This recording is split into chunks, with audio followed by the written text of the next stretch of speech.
دکھلا ہم کو صراط المستقیم سیدھا راستہ صراط الذین ان لوگوں کا راستہ انعمت آپ نے انعام کیا علیہم جن پر غیر نہ ان لوگوں کا راستہ مغضوب علیہم جن پر غضب ہوا ولا الضالین اور نہ گمراہوں کا آمین۔ اس آیت مبارکہ میں پچھلی آیت مبارکہ میں ہم نے اللہ تعالیٰ کے سامنے اس بات کا اقرار کیا کہ ہم تیری ہی عبادت کرتے ہیں، تیرے علاوہ کسی کی عبادت کیونکہ خالق اللہ ہے، قادر مطلق اللہ ہے، واجب الوجود اللہ ہے، اللہ کے سوا کوئی نہیں۔ اور دوسرا لفظ تھا وَإِيَّاكَ نَسْتَعِينُ اور ہم تجھ ہی سے مدد مانگتے ہیں۔ اب سب سے پہلے اللہ جل جلالہ سے کس چیز کی مدد مانگی جائے؟ وہ کون سی ایسی چیز ہے جو اللہ کی نعمتوں میں سب سے بڑی نعمت ہے؟ تو اللہ تعالیٰ نے خود ہی بتلا دیا، میرے بندے تو اتنا غور و فکر نہ کر، میں تمہیں بتلاتا ہوں تو مجھ سے کیا مانگ۔ سبحان اللہ۔ اور وہ ہے سیدھا راستہ، کہ تو مجھ سے سیدھا راستہ مانگ، میں تیری سیدھے راستے میں مدد کروں گا۔ یہ سب سے پہلی مدد ہے جو ہم نے اللہ تعالیٰ سے مانگنی۔ اب صراط مستقیم، صراط کہتے ہیں راستے کو، مستقیم کہتے ہیں سیدھے کو۔ تو صراط مستقیم کا معنی ہے سیدھا راستہ۔ سیدھا راستہ، صراط مستقیم ہے کیا؟ تو صراط مستقیم وہ دین اسلام ہے، وہ توحید ہے۔ چنانچہ اللہ تعالیٰ قرآن پاک میں فرماتے ہیں ان الدین عند اللہ الاسلام، بے شک بالیقین دین اللہ کے ہاں اسلام ہے۔ اور فرمایا وَمَن يَبْتَغِ غَيْرَ الْإِسْلَامِ دِينًا فَلَن يُقْبَلَ مِنْهُ جو اسلام کے علاوہ کسی اور دین کو تلاش کرے گا، طلب کرے گا، اس سے وہ ہرگز قبول نہیں کیا جائے گا، اور آخرت میں وہ بہت زیادہ نقصان اٹھانے والوں میں سے ہو جائے گا۔ تو صراط مستقیم ہے دین اسلام۔ صراط مستقیم کیا ہے؟ دین اسلام۔ گویا کہ صراط مستقیم وہ ایسا راستہ ہے جو بالکل سیدھا ہو، اس میں کوئی موڑ نہ ہو، کوئی جمپ نہ ہو، کوئی کھڈا نہ ہو، درمیانے راستے کا نام ہے صراط مستقیم۔ دین اسلام بھی جو ہے نا، یہ معتدل راستہ ہے، درمیانہ راستہ ہے، میں افراط نہیں ہے، یعنی حد سے زیادہ تجاوز نہیں ہے۔ جیسے موسیٰ علیہ السلام کے دین میں تھا کہ جب زکوٰۃ نکالنی پڑتی تو زکوٰۃ مال کا چوتھا حصہ نکالنا پڑتا، اور دین اسلام میں کیا 40واں حصہ۔ سبحان اللہ۔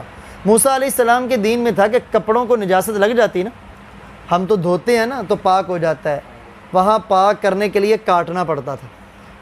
لیکن افراط ہے، حد سے زیادہ تجاوز ہے۔ وہاں اگر کسی سے گناہ ہو جاتا، ہم تو گناہ کے موقع پہ توبہ کریں، درمیانہ راستہ ہے، لیکن وہاں یہ تھا کہ گناہ ہو گیا، اب قتل کرنا پڑے گا پھر توبہ ہوگی، یعنی قتل کر دو پھر توبہ ہوگی، اگر قتل نہیں ہوا تو توبہ نہیں ہوئی۔ اور حد سے کم بھی نہیں ہے، تفریط بھی نہیں ہے، جیسے کہ عیسیٰ علیہ السلام کے دین میں کہ اگر تمہارے ایک رخسار پہ تھپڑ مارے دوسرا بھی آگے کر دو، ادھر بھی باندھ لے۔ تو یہاں ہمیں کیا سکھلایا گیا؟ ہمیں یہ سکھلایا گیا جزاء سیئۃ سیئۃ مثلھا، کہ اگر تمہارے ساتھ کوئی برے طریقے سے پیش آتا ہے اتنا برائی کا بدلہ تم برائی سے لے سکتے ہو، ہاں اگر تم معاف کر دو تو یہ اللہ کے ہاں بڑا بہتر۔ پھر دین اسلام میں بھی اہل السنت والجماعہ، یہ ہے صراط مستقیم، یہ ہے صراط مستقیم، درمیانی راستہ۔ اس کے اندر رافضیت بھی نہیں ہے، رفض نہیں ہے۔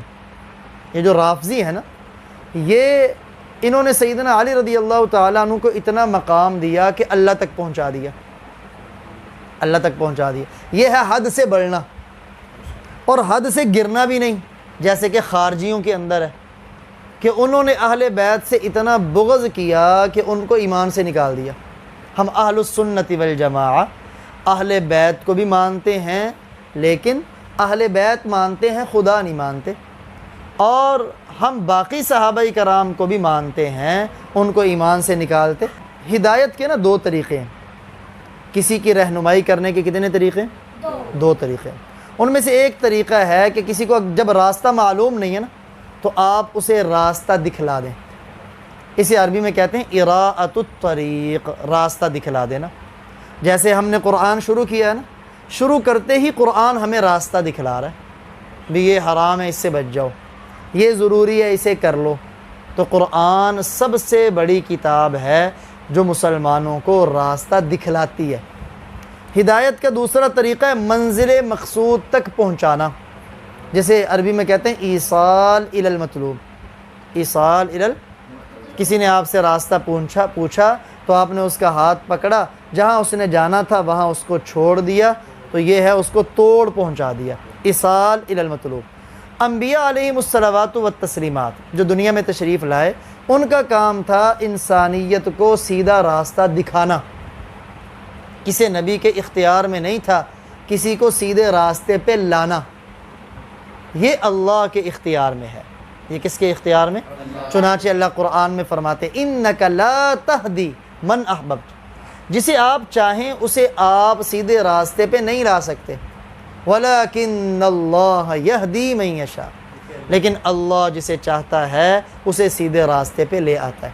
یہ آیت مبارکہ تب نازل ہوئی جب آپ کے دل میں آیا کہ آپ کے چچا ابو طالب، ظاہری بات ہے انہوں نے بڑا تعاون کیا تھا آپ کے ساتھ، تو آپ نے کہا چچا جان کلمہ پڑھ لیں تاکہ کل قیامت والے دن آپ کی سفارش کر سکوں۔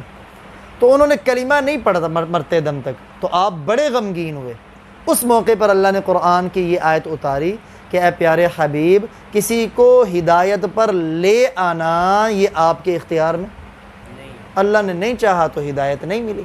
تو بہرکیف ہدایت کا اب بعض لوگ نا یہ بھی اعتراض کرتے ہیں کہ دیکھو مسلمان نا ساری عمر ہدایت ہی مانگتے رہتے ہیں کہ سیدھا راستہ یا اللہ ہمیں دکھلا دے۔ پتہ چلا انہیں سیدھا راستہ ملا نہیں ہے، اس لیے تو ہر نماز کی ہر رکعت میں مانگتے۔ یاد رکھیں ہدایت کے ایک معنی نہیں ہے کہ دکھلانا، بلکہ اس کا ایک معنی ہے سیدھا راستہ دکھلانا، دوسرا معنی ہے سیدھے راستے پہ لے آنا۔ چنانچہ بعض اکابر نے جو اس کا ترجمہ کیا، شاہ عبد القادر رحمہ اللہ تعالیٰ ترجمہ کرتے ہیں کہ ہمیں سیدھے راستے پر چلا، سیدھے راستے پر چلا۔ اور ایک اس کا ترجمہ ہے کہ یا اللہ جو تو نے ہمیں سیدھا راستہ دیا ہے نا، دیکھیں ہم مسلمان ہیں، دین اسلام پہ ہیں، تو یہ سیدھا راستہ ہے۔ ہم پھر اہل السنت والجماعہ ہیں، یہ سیدھا راستہ ہے، تو ہم سیدھے راستے پہ ہیں۔ تو نماز کی ہر رکعت میں جو ہم کہہ رہے ہیں نا اہدنا الصراط المستقیم، اس کا معنی ہے اے اللہ ہم سیدھے راستے پہ ہیں، ہمیں سیدھے راستے پر ثابت قدمی عطا فرما، اسلام کو نہ چھوڑیں، موت تک ہم اہل السنت والجماعت کو نہ چھوڑیں۔ تو یہ بھی اس کا ترجمہ، جیسے علامہ ابن جریر رحمہ اللہ تعالیٰ اپنی تفسیر میں یہی ترجمہ کرتے ہیں، وفقنا وثبتنا، اے اللہ ہمیں سیدھے راستے کی توفیق عطا فرما اور ہمیں سیدھے راستے پر ثابت قدمی عطا فرما۔ اور حکیم الامت مجدد الملت مولانا اشرف علی تھانوی سب کے رحمۃ اللہ تعالیٰ علیہ، وہ فرماتے ہیں کہ ہدایت جو ہے نا، ہدایت یہ اللہ تعالیٰ کے قرب کا نام ہے۔ کس کا نام ہے؟ قرب کا، قرب کا نام ہے۔ اور اللہ کے قرب کے جو درجات ہیں نا، ان کی انتہا نہیں ہے، ان کی انتہا نہیں ہے۔ اس لیے تو آپ صلی اللہ علیہ وسلم بھی نماز میں اللہ تعالیٰ سے یہی مانگ رہے ہیں، اہدنا الصراط المستقیم، گویا آپ جس درجے پر ہیں اس سے اونچے درجے کو اللہ تعالیٰ سے مانگ رہے ہیں۔ اور ہر مسلمان جو مانگتا ہے، ایک تو یہ مانگتا ہے یا اللہ مجھے ثابت قدمی عطا فرما، اور دوسرا میں جس درجے پر ہوں اس سے اگلا درجہ مجھے عطا فرما۔ انعمت علیہم، جن پر آپ نے انعام کیا، جن پر آپ نے انعام کیا۔ دیکھیں جو آدمی بھی معاشرے میں رہتا ہے نا، کسی آدمی کے لیے بھی اپنے ماہر ہونے کے لیے کسی ماہر کو نمونہ بنانا ضروری ہوتا ہے۔ کوئی آدمی مستریوں کا کام سیکھتا ہے نا، تو ماہر مستری کے پاس لگے گا تو ماہر بنے گا۔ اگر کوئی ماہر درزی بننا پڑتا ہے تو اسے کسی ماہر درزی کو نمونہ بنانا پڑے گا۔ اب ہم صراط مستقیم پر آئیں تو نمونہ کسے بنائیں؟ صراط مستقیم پر آنے کے لیے نمونہ کس کو بنائیں؟ اس آیت کے ٹکڑے میں اللہ نے اسے بیان کیا کہ یا اللہ ان لوگوں کا راستہ جن پر تیرا انعام ہوا، جن پر تیرا۔ اب انعامات اللہ تعالیٰ کے کئی قسم کے ہیں۔ دیکھیں نا، مال و دولت کا ملنا بھی اللہ کا انعام ہے، اپنی رہائش کا ملنا بھی اللہ تعالیٰ کا انعام ہے، لیکن یہاں مادی انعام مراد نہیں ہے، بلکہ یہاں دینی اور روحانی انعامات مراد ہے۔ دینی اور روحانی انعامات مراد ہیں۔ چنانچہ وہ کون لوگ ہیں جن پر اللہ تعالیٰ کی طرف سے روحانی انعامات ہوئے؟ قرآن پاک نے بیان کیا ہے، وَمَن يُطِعِ اللَّهَ وَالرَّسُولَ، جو شخص اللہ اور رسول کی اطاعت کرے گا، فرما برداری کرے گا، فَأُولَئِكَ مَعَ الَّذِينَ، تو وہ قیامت والے دن ان لوگوں کے ساتھ ہوگا، انعم اللہ علیہم، جن پر اللہ تعالیٰ نے انعام کیا۔ وہ کون لوگ ہیں؟ من النبیین، نبی، والصدیقین، صدیقین، والشہداء، شہداء، والصالحین، اور نیکوکار لوگ۔ یعنی جن لوگوں پر اللہ نے انعام کیا وہ کتنے قسم پر ہیں؟ 4 قسم۔ نمبر 1 انبیاء، نبی اسے کہتے ہیں، نبی کے بارے میں تو اللہ کا قرآن بھی کہتا ہے، قُلْ إِن كُنتُمْ تُحِبُّونَ اللَّهَ، اے دنیا کے لوگوں اگر تمہارا دعویٰ ہے کہ تمہیں اللہ سے محبت ہے تو تمہارا دعویٰ سچا کب ہوگا؟ فَاتَّبِعُونِي، یہ اللہ کے پیارے نبی فرما رہے ہیں، تم میرے نقش قدم پہ چلو، پھر تم اپنے دعوے میں سچے ہو، پھر تمہیں دعویٰ نہیں کرنا پڑے گا۔ یحببکم اللہ، اللہ تم سے خود محبت کرنے لگیں گے، ویغفر لکم ذنوبکم، اور تمہارے گناہ معاف کر دیں گے۔ دوسرا ہے صدیقین، صدیق اسے کہتے ہیں جو نبی کی تصدیق کرے۔ تیسرے ہیں شہداء، یعنی جو اللہ کے نام پر اپنی جان کو قربان کرنے والے۔ اور چوتھے ہیں صالحین، نیکوکار لوگ جن کے پاس ایمان بھی ہے اور وہ اپنی زندگی نیک اعمال میں گزارتے ہیں، گناہ نہیں کرتے۔ اب دیکھیں نا، قرآن کی آیت کی تفسیر قرآن کی دوسری آیت نے کر دی، یہ تفسیر کا سب سے اونچا درجہ ہے۔ یہاں ہم نے اللہ تعالیٰ سے دعا مانگی، یا اللہ ہمیں سیدھا راستہ دکھلا۔ اب سوال ہوا کون سا سیدھا راستہ؟ ہم نے کہا یا اللہ ان لوگوں کا راستہ جن پر تو نے انعام کیا۔ اب ذہن میں سوال آیا، وہ کون لوگ ہیں جن پر اللہ نے انعام کیا؟ اللہ نے خود قرآن میں بتا دیا، وہ نبی ہیں، وہ صدیقین ہیں، وہ شہداء ہیں، وہ صالحین ہیں۔ جن پر اللہ کا انعام ہوا وہ یہ ہیں۔ گویا ہم اللہ سے یہ مانگ رہے ہیں، یا اللہ ہمیں نبیوں والا راستہ دکھا، یا اللہ ہمیں صدیقین والا راستہ دکھا، یا اللہ ہمیں شہداء والا راستہ دکھا، یا اللہ ہمیں صالحین اور نیکوکاروں کا راستہ دکھا۔ چنانچہ مفسر قرآن ہے ابو العالیہ رحمہ اللہ تعالی، وہ فرماتے ہیں انعام یافتہ لوگوں کے راستے سے مراد نبی اکرم صلی اللہ علیہ وآلہ وسلم کی ذات مبارکہ ہے، اور آپ کے بعد آپ کے جو 2 ساتھی ہیں نا جنہیں شیخین کہتے ہیں، ابو بکر و عمر رضی اللہ تعالیٰ عنہما، انہی کے بارے میں آپ نے فرمایا اقتدوا بالذین من بعدی، میرے بعد اے لوگو تم اقتداء کرو ابا بکر و عمر، ابو بکر و عمر کی۔ تو یہ انعام یافتہ لوگ ہیں۔ یہ کون سے لوگ ہیں؟ اللہ۔ اب آگے، غیر المغضوب علیہم، نہ ان لوگوں کا راستہ جن پر غضب ہوا، یعنی ان کا راستہ ہمیں چاہیے یا اللہ جن پر تیرے انعامات کی بارش ہوئی، ان لوگوں کا راستہ نہیں چاہیے جن پر تیرا غضب ہوا، ولا الضالین، اور ان لوگوں کا راستہ بھی نہیں چاہیے جو گمراہ ہوئے، جو کیا ہوئے؟ گمراہ ہوئے۔ اب یہ دیکھیں، دنیا میں گمراہی کے نا عموماً 2 ذریعے ہوتے ہیں۔ ایک ذریعہ یہ ہوتا ہے کہ بندے کے پاس علم ہوتا ہے لیکن اس کے باوجود وہ ضد کی بنیاد پر گمراہی میں پڑ جاتا ہے، بس ضد کی وجہ سے پتہ ہے کہ یہ سیدھا راستہ ہے لیکن بس ضد ہے تو سیدھے راستے کو نہیں اپناتا۔ ان کو کہتے ہیں مغضوب علیہم، ان پر اللہ کا غضب ہوا۔ اور ایک وہ ہوتا ہے جس کے پاس علم ہی نہیں ہوتا، جاہل ہوتا ہے نا، اسے سیدھے راستے کا پتہ ہی نہیں، تو کیسے سیدھے راستے پہ چلے گا؟ تو اس جس کے پاس علم نہ ہو، وہ بھٹکا ہوا ہو، اسے کہتے ہیں ضال، گمراہ، گم راہ، یعنی سیدھا راستہ اس سے گم ہو گیا، سیدھا راستہ اس سے۔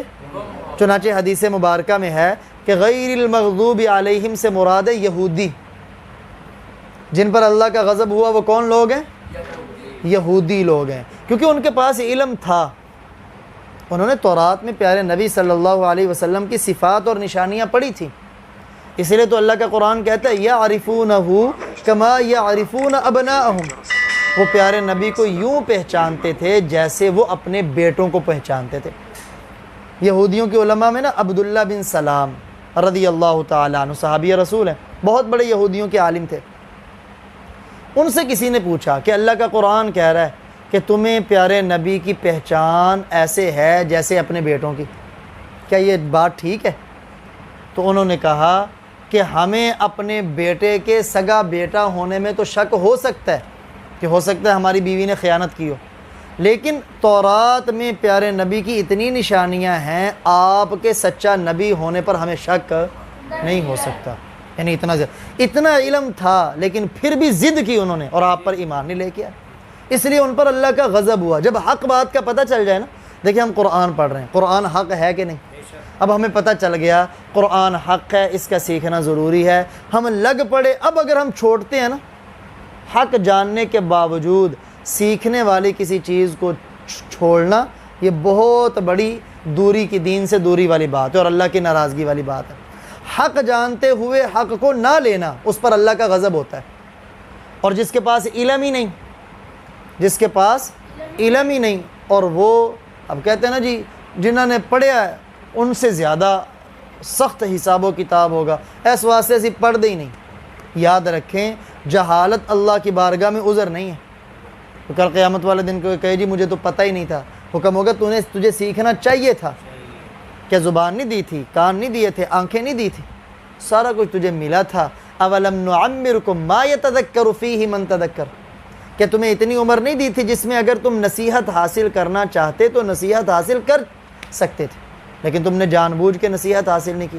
تو غیر المغضوب علیہم سے مراد یہودی ہیں اور ولضالین سے مراد عیسائی ہیں۔ لیکن جو دوسری بات بیان کی کہ علم کے باوجود حق کو نہ لینا، اس پر اللہ کا غضب ہوتا ہے، اور جہالت کی وجہ سے بھٹک جانا، وہ بندہ گمراہ ہے۔ تو ہم اللہ سے دعا مانگ رہے ہیں، یا اللہ ان لوگوں کا راستہ بھی نہیں چاہیے جن پر تیرا غضب ہو، کہ علم ہو پھر بھی عمل نہ کریں، اور ان لوگوں کا راستہ بھی نہیں چاہیے جو علم سیکھتے ہی نہیں ہیں، جہالت کے اندر ہی بھٹکے ہوئے۔ ہمیں ان کا چاہیے جن پر تیرا انعام ہوا۔ سب کہیں